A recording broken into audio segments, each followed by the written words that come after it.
Marc, si je vous dis qu'on est à l'arrivée du Tour de France 2025 et votre équipe n'a pas été vernie, on est d'accord ou pas? On est d'accord, surtout hier, on a été victime d'une chute alors qu'on jouait à la gagne de l'étape, donc c'est frustrant, décevant, mais c'est la course. Pas de victoire depuis 2019, ça agace, c'est quoi le sentiment? Non, parce que quand on fait 4e du Tour avec Gaudu notamment, ou 9e avec Gaudu, c'est quand même des bilans intéressants. Donc c'est un peu facile et réducteur que de se résumer à 0 victoire d'étape depuis 2019. Vous connaissez forcément ceux qui critiquent. Oui. Qu'est-ce que vous leur répondez? Je leur réponds rien. On trace notre chemin, notre route et on construit, on développe et on essaye d'être les plus performants possibles avec nos moyens. Tadej Pogačar, 4e Tour de France. Normal? C'était le meilleur, le plus fort, le plus complet. Donc c'est pas du tout illogique qu'il soit le vainqueur de ce Tour de France. Et quand on entend les critiques là, qu'on a pu lire ces derniers jours, etc., ça agace parce qu'en fait on revient forcément au passé. Non, mais moi j'ai vu 15 jours de Tour attrayant, punchy, sexy, excitant. Et une dernière semaine un peu plus dans le contrôle et dans la modération. Mais c'était un peu logique compte tenu de la situation du classement. Et bon, voilà, c'est pas un cru exceptionnel, c'est un bon cru. Ça aurait pu être un cru exceptionnel si l'intensité était restée dans la dernière semaine. Mais bon, on ne peut pas demander l'impossible aux coureurs et c'est mieux ainsi. La suite pour Groupama FDJ? Le Tour d'Espagne. Avec des ambitions avec David Gaudu? Avec Gaudu, avec Martin, avec Kung, avec Gruel et d'autres. Et j'espère qu'on va faire un grand Tour d'Espagne en tous les cas. On se souvient tous de l'an dernier de David Gaudu, entre guillemets, la résurrection et qu'il est reparti sur les bons rails.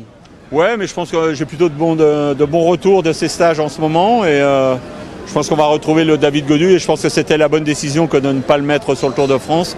Lui donner le temps et les éléments nécessaires pour se reconstruire et retrouver la plénitude de ses moyens et la confiance et la sérénité.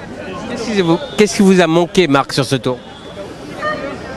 Il nous a manqué un peu de réussite, notamment hier, mais sur des étapes décisives et punchy, on avait Romain Grégoire qui était présent. Après, il est encore en développement, il a 22 ans, donc quand on se retrouve face à Pogačar, Van der Poel ou d'autres dans un final d'étape, il est clair qu'il lui manque encore un petit cran, mais il est en train de le prendre. Entre ce qu'il a fait l'année dernière et ce qu'il a réalisé cette année, il est en phase de progression, donc moi je suis confiant et il faut garder le cap. Quelle serait l'image que vous retenez, pour vous, Marc Madiot, de ce Tour de France 2025? J'ai envie de garder la dernière, Wout van Aert. Moi je suis en admiration devant ce coureur. Il a passé des moments difficiles, il est en opposition permanente avec Van der Poel à qui tout réussit. Et Van Aert est en capacité de se reconstruire, de se redévelopper, de retourner au combat. Et qu'il gagne aujourd'hui sur les champs avec cette étape un peu spéciale, pour moi c'est le signe du destin. Et je suis en admiration. Comme un heureux hasard, il y a un an, un certain autre Belge, Remco Evenepoel, gagnait. Ouais, mais je suis en...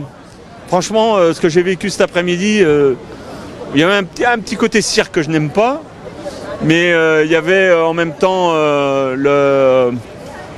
la victoire de ce qu'est intrinsèquement le cyclisme. La force de l'abnégation? Ouais, voilà, la force de l'abnégation,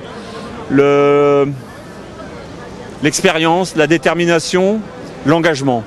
Et ce qu'on a vécu avec Van Aert aujourd'hui est à méditer. Je reviens sur ce que vous disiez là, sur le côté cirque de la dernière étape. Qu'est-ce qui vous a plu, qu'est-ce qui vous a pas plu dans ce pari qu'a tenté ASO? Ce qui m'a plu, c'est Van Aert. Ce qui m'a déplu, c'est le côté prise de risque. Ouais. Voilà, c'est tout. C'est trop dangereux. On joue avec le feu. Et il ne faut pas trop jouer avec le feu.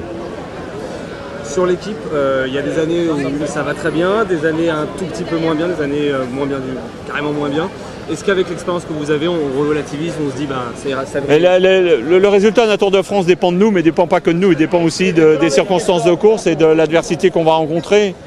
Donc il faut être objectif en toutes circonstances, quand ça va bien comme quand ça va mal. Il faut retrouver des équilibres. Je vous demandais de faire un peu le perroquet, je sais que vous avez répondu à ça avant. C'est un bon cru ce Tour de France 2025? Pour moi, c'est un bon cru, c'est pas un cru exceptionnel. Ça aurait été un cru exceptionnel si Vingegaard avait été en capacité d'être en opposition beaucoup plus franche et permanente par rapport à Pogačar, pardon. ça n'a pas été le cas, donc ça ne peut pas être un cru d'exception. C'est une bonne édition. Avec une belle bataille quand même pour les places de derrière et puis des... Oui, mais on a eu 15 jours extrêmement palpitants. Si on était resté sur le même rythme, je vous dirais aujourd'hui c'est un cru d'exception. On n'est pas resté sur le même rythme, donc ça ne peut pas être un cru d'exception. Et quand on voit qu'il y a eu finalement pratiquement beaucoup plus de spectacles sur les étapes dites accidentées... Oui, mais ça c'est pas une nouveauté, ouais. C'est logique, c'est normal. Une étape moins difficile permet à plus de monde de s'exprimer. Il faut en mettre plus peut-être? Non, je pense qu'il faut rester dans des équilibres entre les étapes de baroudeur et de moyenne montagne, la montagne, les chronos et les sprints. En fait, j'ai envie de dire, il en faut pour tout le monde. Dernière chose, Pogačar, 4e tour à 26 ans, il est en avance sur les temps de passage de Merckx, d'Anctil. Il va les rejoindre, il va les dépasser? Si on se fie à la situation présente, on a envie de dire c'est facile, c'est simple, ça va se réaliser.